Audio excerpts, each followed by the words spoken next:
Hello and welcome to program report card. मैं हूं अलीना फारूक शेख और सबसे पहले तो आज की बड़ी खबर ये है कि असद उमर साहब ने एनसीसी के इजलास के बाद ये ऐलान किया है कि तकरीबन तमाम ही सेक्टर्स को खोल दिया जाएगा और जो कोरोना से पहले की सूरत हाल थी, जो टाइमिंग्स थे, अब मामूलात ज़िंदगी उसके ऊपर आ जाएंगे। और ख़ास तौर पर अपील की गई है कि कवायद और ज़वाबित का ख्याल रखना है, जो SOPs दिए जाएंगे उन पर अमल करना है ताकि दोबारा हमें रिस्ट्रिक्शंस ना लगानी पड़े कोरोना से मुतल्लिक। तो जी कवायद ज़वाबित की बात कर रहे हैं तो एक और कवायद ज़वाबित के सिलसिले में बड़े अहम रिमार्क्स सामने आए हैं। सुप्रीम कोर्ट की बात कर रहे हैं जिसने अहम रिमार्क्स और ऑब्जर्वेशंस दिए हैं नैब के कवायद ज़वाबित से मुतल्लिक। तो सुप्रीम कोर्ट में नैब अफसरान के नाम पर पैसे लेने वाले मुल्ज़िम मोहम्मद नदीम की जमानत की दरख्वास्त थी जिस पर समाअत हो रही थी। अदालत ने नैब के एहलकारों और अफसरान की तकर्रुरी और अहलियत पर सवाल उठाते हुए अटॉर्नी जनरल ऑफ पाकिस्तान को नोटिस जारी कर दिया। सुप्रीम कोर्ट ने चेयरमैन नैब के अफसरान भर्ती करने के इख्तियार का नोटिस लेते हुए तमाम DGs की तकर्रियों से मुतल्लिक तफसीलात तलब की हैं। इससे कबल भी सुप्रीम कोर्ट ने नैब के गैर मुअस्सर तरीका तफ्तीश और केसेस में ताखीर का जिम्मा नैब अफसरान को करार दिया था। ख्वाजा बरादरान के जमानत का फैसला तो आपको याद ही होगा जिसके ऊपर हम बारहा गुफ्तगू भी कर चुके हैं। इसके साथ साथ अपोजिशन भी बारहा हुकूमत पर नैब से गठजोड़ का इल्ज़ाम लगा चुकी है। अब अहम डेवलपमेंट ये भी है कि दुनिया से आवाज़ें उठ रही हैं। ह्यूमन राइट्स वॉच ने हुकूमत की जानिब से नैब को मुखालिफिन को धमकाने के लिए इस्तेमाल करने का इल्ज़ाम लगाया है और मुल्क में नैब के किरदार और उस पर उठने वाले इतराज़ात पर हमने सवाल कुछ यूँ रखा है अपने एनालिस्ट के सामने आज कि वो क्या समझते हैं एहतसाब ब्यूरो पर उठने वाले इन सवालात का हतमी नतीजा क्या निकलेगा। ओपन ऑप्शन है सबके पास और पैनल पर आज हमें ज्वाइन कर रहे हैं हफीजुल्लाह नियाजी साहब, मजहर अब्बास साहब, इरशाद भट्टी साहब और रीमा उमर साहबा भी हमारे साथ हैं। भट्टी साहब, हम इसके ऊपर बड़ी पहले भी गुफ्तगू कर चुके हैं, हुकूमत और अपोजिशन उनके दरमियान में चपकलेश, नैब के किरदार पर गुफ्तगू। अब आपको क्या लगता है जब ह्यूमन राइट्स वॉच ने भी एतराज़ात उठा दिए, सुप्रीम कोर्ट से भी बहुत रिमार्क्स आए सख्त किस्म के, तो क्या इसका कोई मंतकी नतीजा निकलता है? देखिए मैडम शेख, आज मैंने कोई थोड़ा सा टाइम मिला तो हिसाब किताब लगाया तो मुझे गिना है 32वीं मरतबा हम नैब पर गुफ्तगू कर रहे हैं, यानी 32 मरतबा नैब डिस्कस हो चुका है और उनमें से 28 मरतबा नैब की पर को हमने लिताड़ा है, खूब तनकीद की है, सारा कुछ किया है कि इस मुल्क, इस दुनिया और इस कुर्रा अर्ज पर जो सबसे बड़ी खराबियों का जिम्मेदार नैब है। और जब नून ये बे नैब का नाम लेते हैं तो तारीखी छा जाती है। अब होगा कैसे? एक तो है मैडम शेख अदालत कोई गाइडलाइन दे, दूसरा है पार्लियामेंट इस पर कानून साजी करे। अब मुस्लिम लीग नून भी कह रही है कि चेंज करो, पीपल्स पार्टी भी कह रही है कि चेंज करो, तहरीक इंसाफ भी कह रही है कि चेंज करो, दुनिया की जो आपने तंजीमों का नाम ले रहे हैं वो भी कह रहे हैं कि इंसानी हकूक के चेंज करो, फला सब कुछ चेंज करो। तो फिर किसने चेंज करना है? ये एक मुसवदा जो बना था 35 तरमीम उस तरफ 3 सफ़े उस तरफ, वो क्या बना? तो वो उनका काम है, करना चाहते हैं करें, नहीं करना चाहते ना करें। लेकिन मैडम शेख मैं जब देखा कि 32 मरतबा हम नैब डिस्कस कर चुके हैं तो यानी मेरा दिल आज बड़ा दुखी हुआ कि मैडम शेख सितंबर 2012 में सानिया बल्दिया टाउन हुआ, 8 साल हो गए हैं। मेरी अदालतों और अदालती इंसाफ और अदालती निज़ाम ने 260 लोगों, 300 लोग कत्ल हो गए, जल गए, जिंदा मार दिए गए भत्ते के लिए। कभी कोई इस पर कोई क्यों बात नहीं करता? हर कोई नैब पे चढ़ा हुआ है, हर कोई नैब को कर रहा है। हम 22 करोड़ भी हैं। मैडम शेख 17 जून 2014 को सानिया मॉडल टाउन हुआ, यानी 6 साल इसको भी हो गए हैं। और जो उल्टा FIR उन पर मॉडल टाउन वालों पर हुई है वो भी 350-60 पेशियां भुगत चुके हैं। इस पर क्यों नहीं हुआ? सानिया साहिवाल हो चुका है मैडम शेख, उसके कातिल किधर गए हैं? कि वो 3 बच्चे हमें भूल गए हैं, वो 3 छोटे छोटे बच्चे जिनके माँ बाप उनके सामने मार दिए गए थे। अफजल खुर्रम जो था धनिया चोर, जिसकी साल बाद सुप्रीम कोर्ट में जमानत हुई, ये है हमारा अदालती निज़ाम। मोहम्मद जायद जो मुर्गी चोर था, जो सुप्रीम कोर्ट में भी आकर उसकी जमानत कैंसिल हो गई कि वो उस 15 मुर्गियां और उसने सामान चोरी किया था, ये हमारा अदालती निज़ाम। मैडम शेख एक रानी का मैं बार बार बताता हूं, रानी 19 साल जेल में रही, 19 साल बेगुनाह जेल में रही खामद के कत्ल में। वालिद जो था, वालदा छूट गई 6 माह बाद, वालिद जो था वो उसको वो अंदर ही जेल में तपेदिक से मर गया। भाई 14 साल की जेल के बाद टीबी से मर गया। हम बहुत बार इस पर बात भी कर चुके हैं। नहीं मैडम शेख, मुझे बात कर लेने दीजिए, मुझे मेरा दुख का इजहार कर लेने दीजिएगा। आपने की होगी, आपने की होगी, मुझे कुछ नहीं लगता, जहन्नम में जाए मुझे कुछ नहीं लगता। मेरी बात सुन ले प्लीज। नहीं बोलने का टाइम, अच्छा फिर मैं चुप कर जाता हूं, बाकी बोलने लग जाते हैं। अगर आपने मुझसे सवाल किया, आप गरीब आदमी की बात करते ही आपके चेहरों पे नागवारी आ जाती है। कोई सुन ले, अगर मैं नैब को कोस रहा होता तो अभी तक हम यहाँ गरीब आदमी की बात नहीं करने बैठे। Oh my Lord. अच्छा लाहौर हाई कोर्ट में सैयद रसूल है, सैयद रसूल 2017 में बेगुनाह साबित हुआ। 2014 में वो शाहपुर जेल में दिल के दौरे से मर चुका है। वालिद और चचा जो उसकी करते थे, जेलों में आया करते थे, वो भी मर गए ये खुशखबरी सुनाने को। उसका क्या बनेगा? गुलाम कादर, गुलाम सरवर जो 1 साल पहले सुप्रीम कोर्ट ने जब छोड़ा और वो भावलपुर जेल में फांसी चढ़ गए, उनका क्या बनेगा? अच्छा आखिरी सुन लीजिएगा मेहरबानी करके, लाहौर 9 लखा, ये देख लें सारे मेरे अदालती निजाम से हाथ में उठाकर उनको ये सुनाना चाहता हूं। 9 लखा पान फरोश जमशेद इकबाल 2013 में एहतराम रमजान आर्डिनेंस में 5 दिन की सजा हुई। उसके बाद जब रिहाई का वक्त आया, उन्होंने कहा अदालती हुक्मनामा दिखाएं, रूबकार दिखाएं। अपील लगी, 6 साल वो जेल में रहा, 5 दिन की सजा, 6 साल जेल में रहा, और 6 साल बाद 2019 में वो निकला। ये हमारा अदालती निजाम। आप परसों सिंध घोटकी में जो जुआ करवा रहे थे, जुआ और मुर्गों की लड़ाई पर, वो जुआ करने वाले छूट गए, मुर्गा 8 महीने कैद रहा थाने में। ये हमारा अदालती निजाम। इस पर भी खुदा के लिए कोई बात कर लें। 22 करोड़ रुल गई है थाने कचहरियों में, लित्तर पड़ रहे हैं हमें हर जगह पे। क्या नैब नैब नैब नैब, या किसने करना है नैब? आप रोज नैब को डांटते हैं, कोई दे दें गाइडलाइन, पार्लियामेंट को गाइडलाइन दे दें कि 2 महीने बैठो और नैब के बदल दो या बंद कर दो। लेकिन हमारे लिए क्या है? इमरान खान साहब ने कहा था अदालत इदारा जाती रिफॉर्म्स करेंगे थाना कचहरी की, क्यों नहीं हुई? पिछले 40 साल क्यों नहीं किया? क्योंकि वहां जरदारी साहब नहीं आते, नवाज शरीफ साहब नहीं आते, वहां शहबाज शरीफ साहब का केस नहीं है, वहां हमजा साहब का केस नहीं। इसलिए मेरी कोई हैसियत नहीं इस मुल्क में, मेरे लिए कुछ भी नहीं है। मेरे सारा मैं रुल गया हूं थाने कचहरियों में, हर जगह जेलों हवालातों में। मेरे पे भी कोई रहम करो खुदा के लिए। किस अदालती निजाम को लेकर बैठे और कितना और हमें जलील करोगे, कितना बर्बाद करोगे हमें? बस कर दें यार खुदा के लिए। ठीक है भट्टी साहब। रीमा उमर साहिबा, अभी जो अदालत ने और मुअज़्ज़ज़ जज साहिबान ने रिमार्क्स दिए हैं रिसेंटली इस केस में, बड़े अहम रिमार्क्स हैं। ये भी पूछा गया कि जो फौजदारी मामलात से मुतल्लिक एक्सपर्टीज चाहिए होती है, तजर्बा चाहिए होता है, पता चला कि वो भी नहीं है सीनियर अफसरान के पास। जी शुक्रिया अलीना। मेरा तो ख्याल है हमें नैब की और बात करनी चाहिए। जिस तरह नैब इस्तेमाल होती है इस मुल्क की पॉलिटिकल फॉर्चून्स बदलने के लिए, उसकी हम बात नहीं करेंगे तो जो भट्टी साहब जिन इश्यूज का बिल्कुल सही हवाला दे रहे हैं उन तक हम नहीं पहुंच सकेंगे, क्योंकि ओवरऑल जो हमारी मैक्रो पॉलिटिक्स है, नैब जैसे जो इदारे हैं उनका बहुत रोल है उनको शेप करने में। और हम मेरा ख्याल है और बात करनी चाहिए, क्योंकि कोई सुन नहीं रहा। जिस तरह के एतराज़ात अदालतें उठा रही हैं, ह्यूमन राइट्स वॉच जब से नैब बनी है तब से एक तसलसल में उनकी स्टेटमेंट्स आ रही हैं नैब के खिलाफ कि किस तरह कवानीन कमज़ोर हैं, किस तरह फेयर ट्रायल जो है वो पूरी उस पर नहीं उतरते, और किस तरह वो पॉलिटिकली इस्तेमाल होती है, इंजीनियरिंग के लिए इस्तेमाल होती है। और अब सुप्रीम कोर्ट ने एक और इशू का हवाला दिया है जो हम पहले भी देख चुके हैं कि नैब के जो अफसरान हैं, हम बात करते हैं नैब जो है कॉम्पिटेंस का भी इशू है। अब समझ आया क्यों कॉम्पिटेंस का इशू है, क्योंकि जिस तरह के इन्वेस्टिगेटिव ऑफिसर्स लगाए जाते हैं उनकी कोई ट्रेनिंग नहीं है, उनका कोई एक्सपीरियंस नहीं है इन्वेस्टिगेशन में। कुछ MBA उनके किए होते हैं, कुछ इंजीनियर्स होते हैं जो भी। और अगर आप नैब के कवानीन उठा के देखें, कोटाज हैं मुख्तलिफ इंस्टीट्यूशंस, मुख्तलिफ फील्ड्स, मुख्तलिफ एक्सपर्टीज के लोगों के जिनको नैब में भर्ती किया जाता है। तो ये एक बहुत सीरियस इशू है।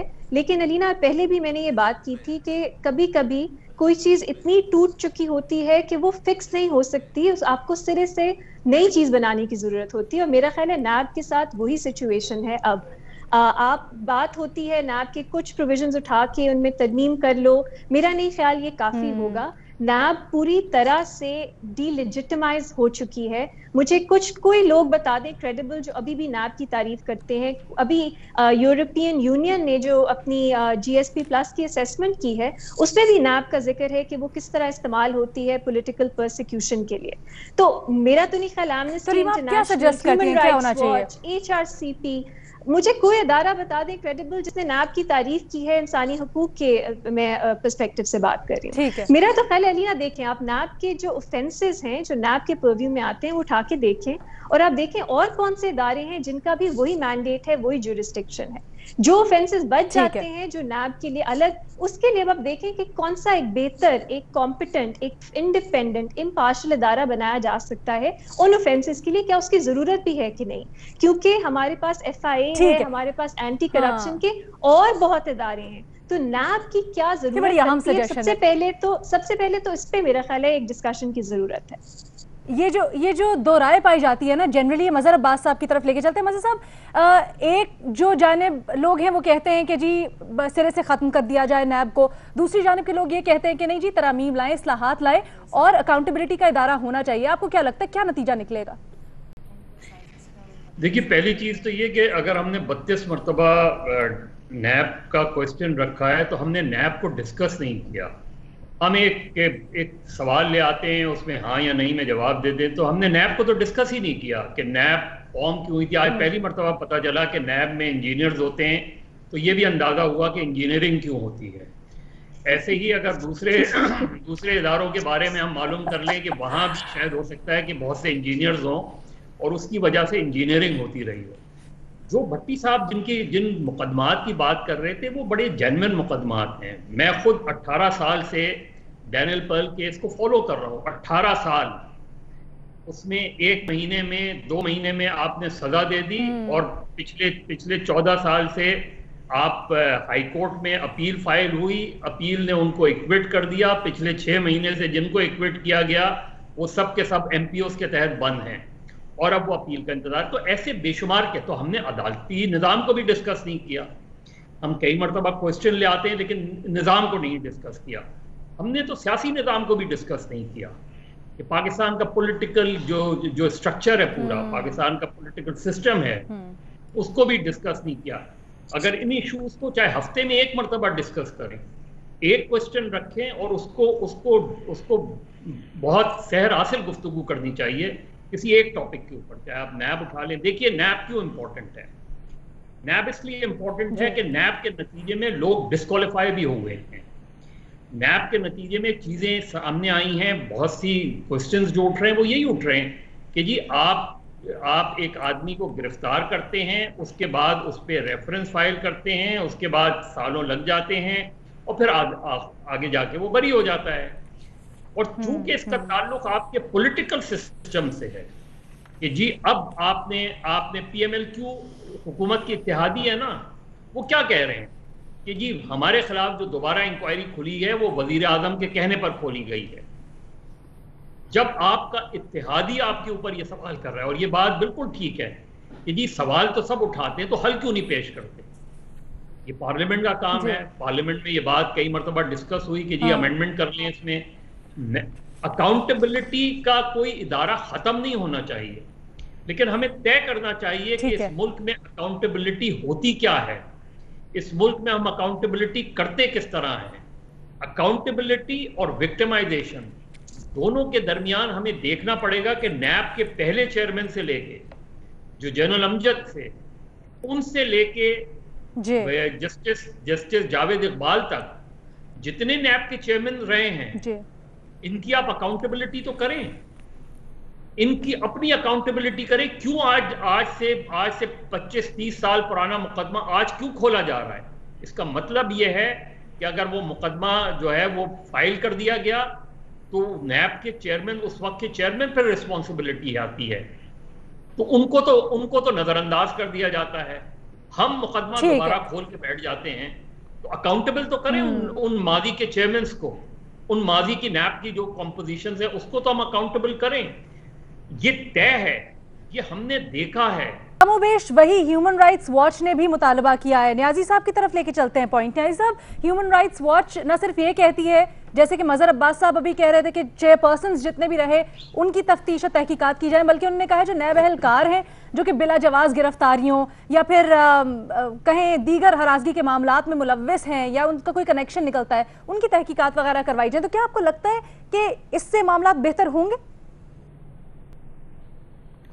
देखिए जी, मदर साहब की एक बात तो उन्होंने बहुत ही, बल्कि बातें सारी बहुत खूब की हैं, लेकिन असल जो मगज़ है वो ये है कि जी नैब को हमने इस तरीके से डिस्कस नहीं किया, हम कर भी नहीं सकते। हमारे प्रोग्राम की जो हैयत है, जो गर्ज व गायत है, जिसकी उसकी कैपेसिटी है, जो उसके अंदर टाइम लिमिट है, उसमें हम नहीं कर सकते। हम एक एक पॉइंट्स करते रहते हैं। हमने उससे कोई ना कोई एस्पेक्ट ढूंढ लिया है, उसके हमने ऊपर सहरा से बहस भी की है। इंडिविजुअल्स की उसके अंदर करप्शन देखी है, या उनकी दो नंबरियाँ देखी हैं, या उनके डबल स्टैंडर्ड्स देखे हैं, या उनको छोटे छोटे के जेल में, जैसे मीर शकील रहमान साहब का केस इन पॉइंट आजकल पूरी दुनिया में उसको आड़े हाथों लिया जा रहा है। तो ये सारे हम डिस्कस कर रहे हैं और करते रहते हैं। और उसके अंदर अच्छी बुरी ओपिनियन है, भट्टी साहब की राय भी आ जाती है, मदर साहब की, मेरी भी, सब की आ जाती है। लेकिन आज आपने उसका थोड़ा होलिस्टिक व्यू लिया है। देखें, और मदर साहब बिल्कुल सही बात किया है कि जी इसको आपने कभी इस तरह डिस्कस करें तो एक दिन पूरा रख लें और नैब को डिस्कस करें इसकी इसलिए हैसियत से, जिसका मदर साहब ने अभी भी उसका एक सरसरी जायजा लिया है, क्योंकि टाइम लिमिटेशन है, कॉन्स्टेंट है, और हम सारे सरसरी जायजा ही ले सकते हैं। दूसरी बात यह जी कि आप पहले ये पॉइंट नोटेड सर, हम एक दिन पूरी एक ही सवाल रखेंगे और यही रखेंगे। अच्छा, इन नटशेल, क्योंकि ये बड़ा इंपॉर्टेंट चीज है। जब आपकी माइटी सुप्रीम कोर्ट का एक चीफ जस्टिस ने, 2 नहीं, 3 नहीं, 4 नहीं, पिछले मेरे ख्याल 10-12 साल में हर चीफ जस्टिस ने किसी न किसी एंगल से सारियों को निकाल लें और उनके बारे में, और चीफ जस्टिस की इसके हवाले देते हैं कि उनकी बात कम से कम टीवी पे भी आ जाती है, पब्लिश भी हो जाती है, और जिस एक्सटेंट तक वो जाते हैं हमारी भी तालीफ कल्ब होती है, आसूदगी होती है, और फिर ये बात जो है पहुंच भी जाती है और हमारे पास एक स्ट्रेंथ भी होती है बात कहने की। वगरना तो यहाँ पे तो आपको पता पाकिस्तान में कोई सही या गलत बात का तयन या कैसे होता है, कितनी आसानी से बात हम कर सकते हैं, हमारी लिमिटेशन है। आगे चले, अब ये जो असल बात है कि एक लफ्ज़ होता है जो कि बहुत अंग्रेजी में भी अडॉप्टेड है कि रेज़ॉन डेट्रे, कि क्या इसका जवाज़, वजह, गायत वजूद क्या है, इसका मकसद तख्लीक क्या है। चाहे सैफुर रहमान की नैब ले लें या फिर मशहूर ज़माना नैब जिसे आज अब नबर्द आजमाएं, जो कि मुशर्रफ साहब की तख्लीक है, उसको ले लें। अब इसका देखें क्यों वजूद में आए। ये इसका पहला वजूद ये डबल शाह को नहीं पकड़ना था जहां से इनको रिकवरी हुई है।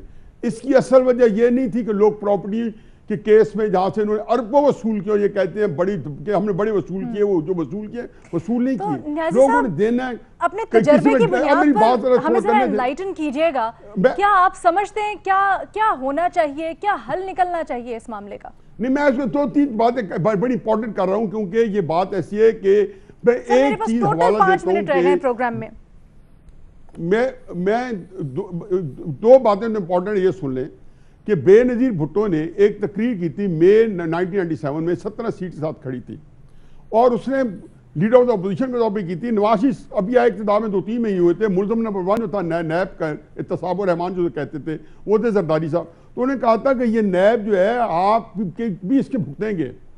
ये सरे महल जो मालूम किए जा रहे थे, ये सारा इसके पीछे या उसके बाद मुशर्रफ ने आया। तो असल जो नैब है उसने काम क्या किया, आप मुझे बता दें। काफ लीग की हुकूमत बनी थी या नहीं बनी थी एक वोट से? किसने ट्रिगर किया था? नैब ने। GIT किसने आगे इन्वेस्टिगेट किया? किसने नवाज शरीफ को सजा दी? नैब ने। किसने उसको जो है मुअत्तल बना के रख दिया हुकूमतों को, सियासतदानों को? नैब ने। इमरान खान भुगतेंगे, किसको भुगतेंगे? नैब ने। पंजाब के अंदर भी आप एक सवाल शायद करें या ना करें, एक चीफ मिनिस्टर किसने करे? तो जो जिसके लिए वजूद में है उसने मौसर तरीके से उसने उसके दार अदा किया है। हमारी ये कमजोरी होगी, हम अप्रिशिएट ना करें आपको। आपने जो मुखालफीन है उनको आगे हाथों लिए, इसलिए आपके आज 100 में से 100 नंबर जो कहते हैं गलत कहते हैं। इसी नोट के ऊपर मैं एक छोटी सी ब्रेक लेना चाहती हूं। करने वाले को ठीक है जी, इसी नोट के ऊपर हम छोटी सी ब्रेक लेंगे। ब्रेक के बाद वापस आएंगे दूसरे सवाल के साथ।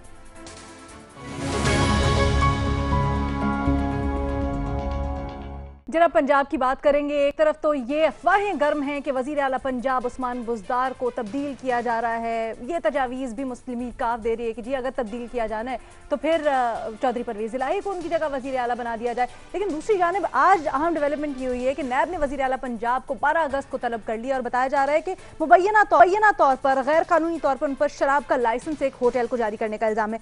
सवाल हमने ये रखा है अपने एनालिस्ट के सामने कि क्या समझते हैं उस्मान बुज़दार बतौर वजीर आला अपनी मुद्दत पूरी कर पाए या नहीं के ऑप्शंस है। मज़हर साहब, आप हमेशा से कहते आए हैं जी कहीं नहीं जा रहे बुज़दार साहब, आज क्या कहते हैं? जी मेरा ख्याल है कि इस वक्त जो PMLQ ने जो रेजोल्यूशन पास की है या उन्होंने जो डिमांड की है वो बड़ी इंटरेस्टिंग है। उसको अगर सामने रखें तो वो ये कह रहे हैं कि अगर उस्मान बुज़दार तब्दील होते हैं तो फिर चौधरी परवेज़ इलाही उम्मीदवार हैं, उम्मीदवार होना चाहिए। अब इसका मतलब यह है कि वो उस्मान बुज़दार के खिलाफ बात नहीं कर रहे, लेकिन वो एक स्ट्रॉन्ग मैसेज दे रहे हैं मरकज को। देखिए PMLQ, मैं पिछले 4-5 दिन से कह रहा हूँ, PMLQ और PTI वो तकरीबन ब्रेकिंग पॉइंट पर हैं और सिर्फ उनसे कहा जा रहा है कि इंतज़ार फरमाइए। और चौधरी परवेज़ इलाही इमरान खान को बराह रास्त जिम्मेदार करार दे रहे हैं। जो भी इस वक्त दोबारा केसेस वगैरह खुले हैं, ये भी इत्तला है कि गुजरात में जो है वो उनके बहुत से लोग भी, कुछ लोग गिरफ्तार भी हुए हैं मुख्तलिफ उसमें, या उनसे उनके करीबी जानने वाले मुबैना तौर पे उनकी गिरफ्तारी की भी इत्तलात हैं। लेकिन इसकी जाहिर है अभी तक तस्दीक नहीं हुई है। लेकिन जो PTI के अंदर अच्छा मज़हर साहब, खबरें ये भी आ रही हैं कि वो मामला कल मुलाकात में हल भी हो गए हैं शायद। देखिए कल की जो मुलाकात हुई है वो तो हुई है गुजरावाला में, गालबन बाई इलेक्शन होने वाले हैं उसके हवाले से। लेकिन ओवरऑल लोकल बॉडीज से पहले वो चाहते हैं कि कोई तब्दीली हो। इमरान खान को काफी हद तक PTI के लोगों ने ये कन्विंस किया है, करने की कोशिश की है कि देखिए इसका फायदा सिर्फ PMLQ को हो रहा है, उस्मान बुज़दार को। कोई 17 अरब के करीब जो है वो PMLQ अपने डेवलपमेंट फंड पिछले साल ले गई और यही इसी हवाले से इस साल भी यही सूरत हाल है। तो PTI के लोगों के अंदर वो फ्रस्ट्रेशन बढ़ रही है। अब PTI के अंदर 2-4 ही कैंडिडेट्स हैं जो हो सकते हैं उस्मान बुज़दार की जगह। अगर इमरान खान बराह रास्त खुद पंजाब की चीफ मिनिस्ट्री को चलाना चाहते हैं तो उस्मान बुज़दार प्लस को ले आएंगे, वरना वो शाह महमूद कुरैशी, फवाद चौधरी, अलीम खान, इनमें से किसी को पिक कर सकते हैं वो। इसीलिए इमरान खान, भट्टी साहब हमेशा कहते हैं ऐसा नहीं होगा। भट्टी साहब से पूछते हैं, उसूली तौर पे वो ये जहन बना रहे हैं कि अगर मैं रिप्लेस भी कर लूं तो क्या कोई नया आने वाला इतनी जल्दी में डिलीवर कर पाएगा। तो मेरा वोट तो अभी भी यही है कि उस्मान बुज़दार को शायद वो तब्दील ना करें, लेकिन बहुत ज्यादा आपका वोट अभी भी बुज़दार साहब के साथ है, लेकिन मामलात कुछ गड़बड़ भी लग रहे हैं। भट्टी साहब, पहली बात तो ये है मैडम शेख के शराब लाइसेंस बड़ा पुराना केस है और ये 20-22 साल बाद इन्होंने लाइसेंस दिया। दूसरी बात है कि आपने कहा ईद के बाद चलाएंगे, तो एहसन इकबाल साहब से और आप दोनों से पूछना है कि ईद तो गुजर गई है, कब चलाएंगे तहरीक। तीसरी बात है कि वो रहेंगे या नहीं रहेंगे। एक शख्स ने एक बुजुर्ग से पूछा मैडम शेख कि बाबा जी उस्मान बुज़दार 5 साल रहेंगे कि या पहले फारग हो जाएंगे।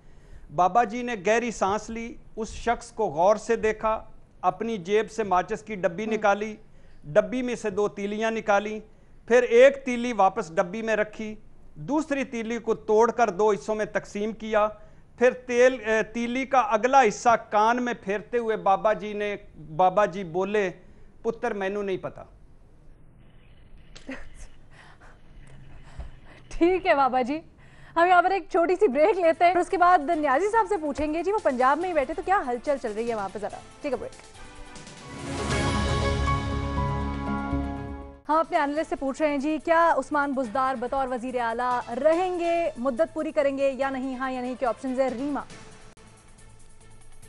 ना मुझे नहीं पता वो रहेंगे या जा रहे हैं, लेकिन अगर वो जा रहे हैं तो ये स्ट्रैटेजी मुझे समझ आती है कि उनके खिलाफ कोई ऐसे केसेस हों, फिर इमरान खान साहब ये कहें कि उनको जो निकालना है या तब्दील करना है वो उनकी लार्जर अकाउंटेबिलिटी के उस मकसद में आता है कि उन्होंने इसलिए निकाला बुज़दार साहब को क्योंकि वो डिसअपॉइंटेड थे, उन्होंने करप्शन में या उनके खिलाफ केसेस थे ऐसे कुछ। और ये इमरान खान साहब का एक मेरा ख्याल है कंसिस्टेंटली नजर हमें आता है कि जब कोई शख्स उनके लिए लायबिलिटी बन जाता है तो वो उनको अपना एसेट फिर बना देते हैं, उनको तब्दील करना या उनको निकालना। जहांगीर खान तरीन साहब के केस में भी हमने यही देखा कि अपनी गलती या एक्नॉलेज करना कि पहले से ही अपॉइंटमेंट या उनकी इंक्लूजन गलत थी, ये हम नहीं देखते, लेकिन हम देखते हैं कि उन्हें निकालना या उन्हें तब्दील करना बन जाता है एक दिखाने के लिए कि मैं सच में अकाउंटेबिलिटी में यकीन करता हूँ।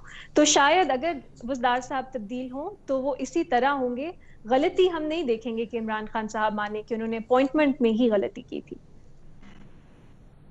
ठीक है, हफीजुल्लाह नियाज़ी साहब, आप पंजाब के किले में बैठे हैं, बताइएगा जरा, दिल में बल्कि लाहौर में बैठे हैं, क्या चल रहा है यहाँ पर? क्या गर्दिश कर रही हैं अफवाहें?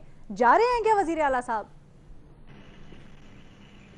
मेरे ख्याल चंद चीज़ें तो मैं बिल्कुल आपको जो है ना रजिस्टर करवाता जाऊं कि पहली बात यह है कि इमरान खान साहब के बारे में ये जो पूरे पाकिस्तान में ये तासुर है, मुझे चूँकि ये बेनिफिट हासिल है इमरान खान को जानने का, तो मैं इसकी बिल्कुल नफ़ी करता हूँ कि वो खामखा किसी के लिए ज़िद करते हैं। ये ज़रूर है कि अपने आप को जब वो कन्विंस कर लेते हैं कि ये बंदा जो है, इस बंदे में ये क्वालिटी है, मुझे ये बंदा इसके लिए चाहिए, तो जब तक वो अपने वो ना एग्जॉस्ट हो जाए उनकी अपनी जो नॉलेज है, तो उस वक्त तक रखते हैं। और उसके बाद इस मामले में रखने के मामले में मैं इमरान खान को समझता हूँ कि इंतहाई ज़हीन तरीन है। अगर इमरान खान के पास कोई इंटेलिजेंस है, कोई जहानत है, कोई एक फतानत है, तो इस काम में है। दूसरी बात ये बात समझ लें कि इमरान खान साहब मुझसे ज़्यादा जानते हैं, हमारे से ज़्यादा जानते हैं, और बुज़दार साहब को सिलेक्ट करने से पहले जानते हैं कि बुज़दार साहब से सुबह पंजाब नहीं चलना था। पहले उनका ख्याल था कि वो और जहांगीर तरीन मिल के बुज़दार साहब को चला लेंगे। वो प्रोजेक्ट नाकाम हो गया। जहांगीर तरीन भी इमरान खान साहब के ज़िम्मे लाना कि उन्होंने उनका अबैंडन कर दिया है, मेरा दिल आज भी नहीं मानता। मेरा ख्याल है कि कमाल मुहारत से, क्योंकि कई फोर्सेस पाकिस्तान में एक्टिव हैं, उन्होंने इमरान खान से जहांगीर तरीन को अलहदा करके उनको जो अकेला किया है, इमरान खान साहब को इसका भी गुस्सा होगा, क्योंकि जहांगीर तरीन को वो आज भी ये महसूस कर रहे होंगे कि उनके साथ ज्यादती हुई है, क्योंकि जहांगीर तरीन वाहिद आदमी था जिसकी पॉलिटिकल कैपेसिटी आज की तहरीक इंसाफ के सारे लोगों से ज्यादा थी। मेरे बड़े इख्तिलाफात हैं, लेकिन मैं एडमिट करता हूँ, मेरी माने कि इमरान खान साहब जीतेगा, चाहे इक़्तिदार से निकल के जीते या इक़्तिदार में रह के जीते। दूसरी बात यह है कि आज उसे पता है कि बुज़दार से पंजाब नहीं चलता, लेकिन मैं हकीकत है उसकी जहानत की दाद देता हूँ कि इमरान खान साहब की सियासत के अंदर मैं अपने आप को महसूस करूँ, तो मैं इस वक्त पंजाब को चलाना नहीं है, मुझे अपनी सियासत चलाना पहले वो मुश्किल काम है। ये सियासतदान का पहली प्रायोरिटी होती है। अब उसके वो उसे सारी स्पेस जो देनी थी दे दी, पंजाब में अब स्पेस वो नहीं देने पर तैयार। अब उसमें अगर इमरान खान ने साहब ने ज्यादा जोर लगाया तो इमरान खान साहब खुद टूट जाएंगे, अगर बुज़दार ना टूटने दिया उन्होंने तो। बाकी जो करप्शन है, मैं हल्फन कहता हूं कि जितनी करप्शन पे बुज़दार साहब पे इल्जामात हैं, अगर ये इल्जामात गए तो इमरान खान साहब पे डायरेक्ट जाएंगे, क्योंकि बुज़दार साहब 99.9% कोई काम नहीं करेंगे इमरान खान साहब उनसे ना करवाएं तो। उनके ऊपर बेशुमार मैं देख रहा हूं वीडियोज आ रही हैं, ब्लॉगर्स आ रहे हैं, मैं सारों को जायजा ले रहा हूं। तो ये मेक नो मिस्टेक कि बुज़दार साहब की जब करप्शन जो है ग्रिल किया गया तो 99.9% इमरान खान साहब पे आएगा। और बुज़दार साहब को एक क्रेडिट मैं आज दूंगा और मुझे देना चाहिए कि वफादारी बशस्ते इस्तवारी असली माँ है। अगर आज जहांगीर तरीन भी होता, शाह महमूद कुरैशी होता, गवर्नर सर होता, बल्कि मैंने सबको मुंह पे कहा हुआ है, गवर्नर सर को मैं चांद महीने पहले कहा है कि मैंने कहा हजूर सारे आप लोग साथ छोड़ जाते। अलीम खान होता, ये जो चॉइस होती है ना बिटवीन मी एंड देम, तो हम सारे देम का के साथ खड़े होते हैं, मी के साथ कोई नहीं रहता। ये दो चार ही रह जाते हैं, चाहे बेनजीर भुट्टो, चाहे जुल्फ़िकार भुट्टो, चाहे नवाज शरीफ हो और चाहे इमरान खान का केस है। तो अब बिटवीन मी एंड देम जो जंग शुरू है, इस जंग ने पाकिस्तान को चूल्हे हिला के चले जाना है। मैं अगेन आपको बता के रहा हूं, बुज़दार बेशक उसके कैजुअलिटी बनेगा, इमरान खान चलेगा, लेकिन इमरान खान एक हीरो बन के आएगा, जुल्फ़िकार भुट्टो से और नवाज शरीफ से बड़ा हीरो बन के आएगा। और जो लोग चला रहे हैं मूवमेंट आखिरी ऐसे लग रहा है आप जो कह रहे हैं ना भट्टी साहब शायद उससे एग्री नहीं कर रहे हैं। बगैर नहीं मेरा पॉइंट वो आप समझ ही नहीं है। मैं तो बिल्कुल एक मेरिट पे आपको आर्गुमेंट के साथ एक जो फैक्चुअल पोजीशन बता रहा हूं। बिल्कुल आपका हमने पूरा पॉइंट सुना। लेकिन एक बात सुन लें कि ये थपकी जो होती है, ये थपकी जो है ये सिवाय ये थपकी के बगैर मूवमेंट्स नहीं चलती। अगर थपकी मिल चुकी है और मिली हुई है तो ये ज्यादती है कि ये थपकी इमरान खान को मिली थी, हमने उसको कंडेम किया था। आज खुद थपकी लेके आप इमरान खान को गिराना चाहते हैं तो आप वो काम ना करें जो 2014 से लेके 2018 तक इमरान खान से करवाया गया। ठीक है जी। इसी नोट के ऊपर हम अपना प्रोग्राम कंक्लूड करेंगे। हमारा दिल तो चाह रहा है डिबेट और लंबी हो, लेकिन हमारे प्रोग्राम का टाइम खत्म हो गया। तो अगर आपको आज का प्रोग्राम पसंद आया तो न्याजी साहब ने जैसे कहा थपकी हमें भी जरूर दीजिएगा, फीडबैक शेयर कीजिएगा। अल्लाह हाफ़िज़।